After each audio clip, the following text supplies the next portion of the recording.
Hello everybody and welcome back to SwitchUp. What on earth just happened to my voice? We're going to look at the sales on this week. Some of them are decent, some of them not so much, but as always I'll try and uncover some little hidden gems and things like that to try and keep it interesting, and then at the end we'll spank a couple of terrible games in our avoid section. With that said, please subscribe if you enjoy the content.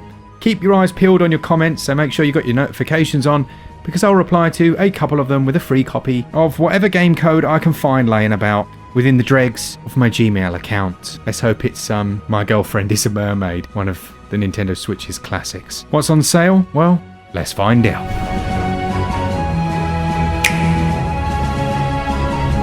First up then, I want to highlight Black the Fall. It's a perfect title for a sale pickup, and it's quite a short one. There was actually a Twitter discussion going on about long and short games and what you preferred, and the general consensus seems to be that if the game's good, then it doesn't matter if it's like a couple of hours.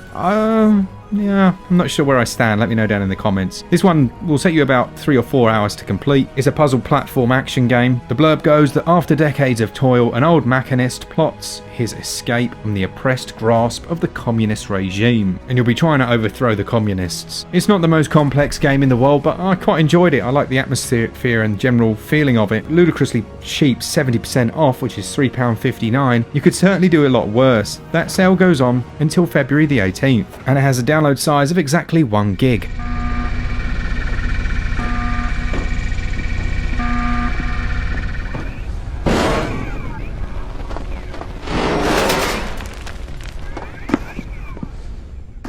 It's been done to death in sales videos, but yes, it's now at its lowest ever price. It was low last week, it's even lower now. It's £11.24 and it's dead sales, it's 50% off, and it's a brilliantly fluid, side-scrolling action platformer where you have to go through each stage, beat a boss, and eventually destroy and kill the king. Now, I recently mentioned in a community post that I'm creating a video of the 10 best and most improved games since launch, and we've had some great suggestions. One that I thought was really good was someone that said that Dead Cells, despite starting brilliantly, with every successive DLC pack has just improved and got better and better, and yeah, I totally agree with that, and I think it's a really good point. So if you've got any similar suggestions, pop them down in your comment. The base game is 1.2 gigs and it's going to take you about 50 to 100 hours to even get good. Great game.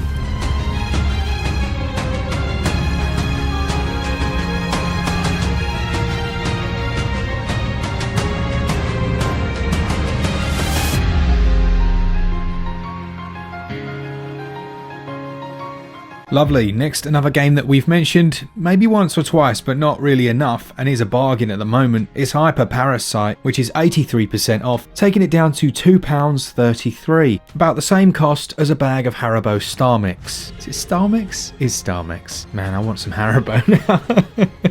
This one is a roguelike twin-stick shooter that's got 60 different characters for you to gradually unlock. It's very fast-paced, it comes from Cubic Games, so likely you'll be able to get even more money off if you own one of their other titles, if it's in their usual discount. And it's 1 to 2 player, you can do couch co-op here as well, which is very cool.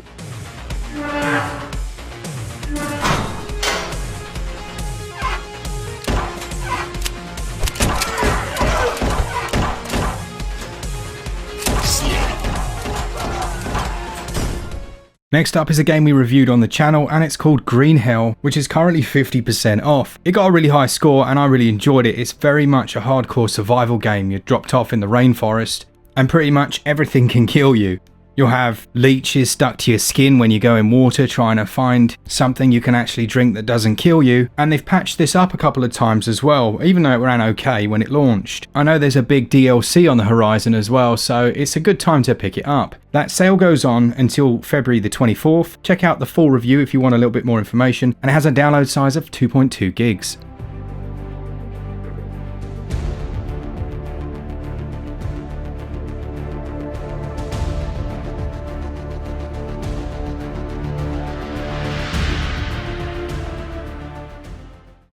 Then we've got Deponia, which is one of the best point-and-click games I've played in a long time. It has excellent humour, and really that's the thing I'm looking for as a classic Monkey Island fan, and the Deponia series certainly do that. You can pick up all 3 games at the moment for about what, in total it's going to cost you about £6. I think the second and third games are only £1.79, so they're all 90% off. Well worth picking up that collection at this crazy low price. And there's a good reason that Daedalic Entertainment were once referred to as the LucasArts of Germany. I think they nailed it with the main character. He's very funny, he's stupid, he's absolutely useless at everything he does, and it's just great fun playing as him, really.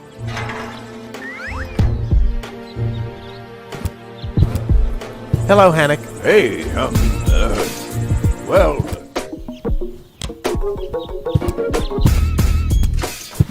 The next one comes as a suggestion from my friend over at Switch Corner, and it's down in Bermuda, and thanks to him for the footage. There'll be a link to his channel down in the description. It describes itself as a quirky puzzler, but to be honest, the thing that caught my attention with those visuals, it's got an absolutely delightful visual style. Kind of reminds me of a game I used to play back on iOS, and it's completely slipped my memory. Oh, what was it called? You could like rotate the world and it had that pastel colour scheme. Oh, you're going to have to let me know down in the description, that's going to really annoy me. The story goes here that a large storm leaves you stranded for decades within the infamous Bermuda Triangle, and that's where the levels take place. Now it's currently 60% off, and it only came out, well, a couple of weeks ago, but I think it just got swamped in the eShops. Classic case of the eShop having no ranking system and being rubbish. It's well worth buying, very good game by all accounts, and it's at its lowest price ever, and that sale goes on until February the 12th.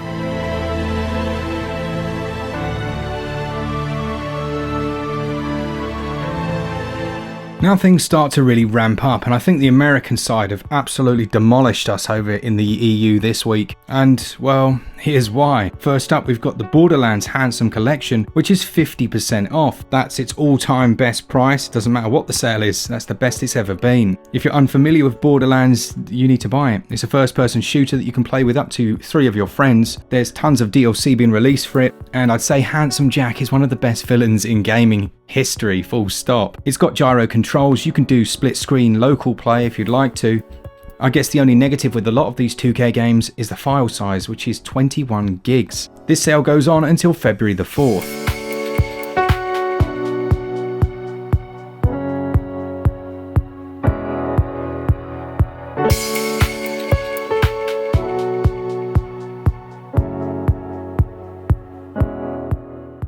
Next then, and feel free to buy any of the Bioshock games, you're not going to be disappointed, but my personal favourite is Bioshock Infinite, which although the third game in the series can be played completely standalone, it's very much its own story. This time around you head above the clouds and there's a very cool story that takes place. The opening 10 minutes are probably some of gaming's best, and this also includes the Burial at Sea episodes 1 and 2. Just such a memorable game. Just looking at it now, I'm like, man, this is incredible. But they should have put gyroscopic controls in. So if you're someone that needs that, it's not here, which is a bit of a shame. It's also another hefty download at 20.7 gigs, but 50% off. It's really a good price and well worth getting.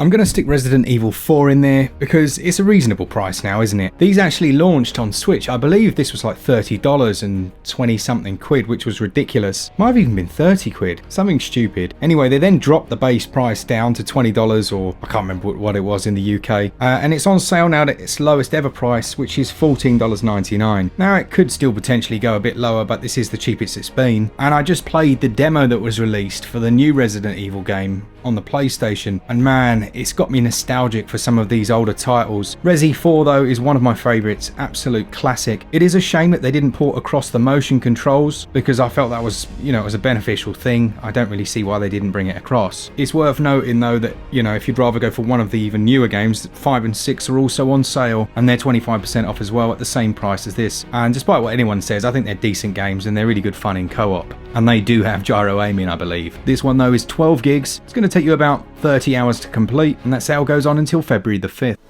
One of my favourite things about indie games is they very often have these quirky soundtracks or something that hooks you in. Now, I'm not going to lie, when I first saw Cyber Protocol, I thought this looks basically rubbish, but actually it's brilliant. The music is outstanding and the visuals and music sync up perfectly. It gets ridiculously difficult, and I guess that's the only negative, is later in the game it gets crazy tough. Earlier it's alright, and it's one of those ones that lulls you into the false sense of security that you're actually a good player, and then unfortunately you find out quite quickly that you're not. There's leaderboards here as well, which is always cool, but of the couple of times I've mentioned it back in the past, the players that have picked it up have always come back to the comments and said, man, that's amazing, I've had a great time. So that's very cool. It's only 626 megs. It does have offline 1 to 4 player at 80% off, bit of a bargain with the sale that goes on until February the 4th.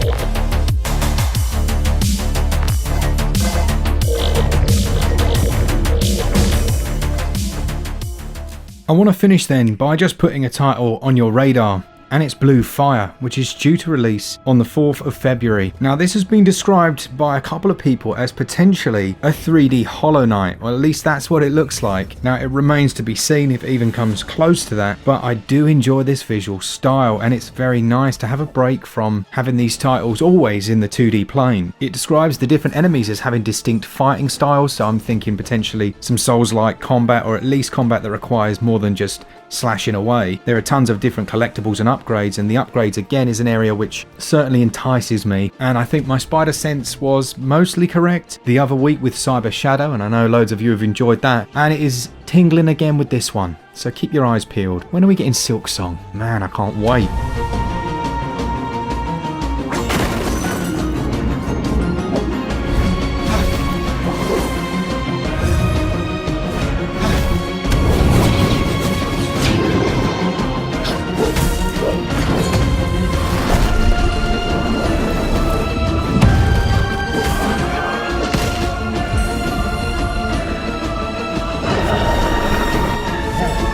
Alright, let's look at 2 games that you should avoid then, because they stink. And I can already feel Hollow and Agony quaking in their boots, but they're safe this week. But they're not safe, they're absolute crap, but they're safe from this list. And the first one then is Goosebumps the game. It's, what, 75% off at the moment, and I do not believe that R.L. Stine would be pleased if he got to play this game. It's really just mediocre. If you're a hardcore Goosebumps fan, read a book. Because, yeah, no, not for me. There's actually another Goosebumps game on the Switch as well. I think we've got a code for it somewhere. Perhaps I'll have to try that out. Oh no, yeah, there is. Look, Goosebumps Dead of Night. Yeah, I'll need to give that a little bash, because the avoids list is getting a bit thin on the ground.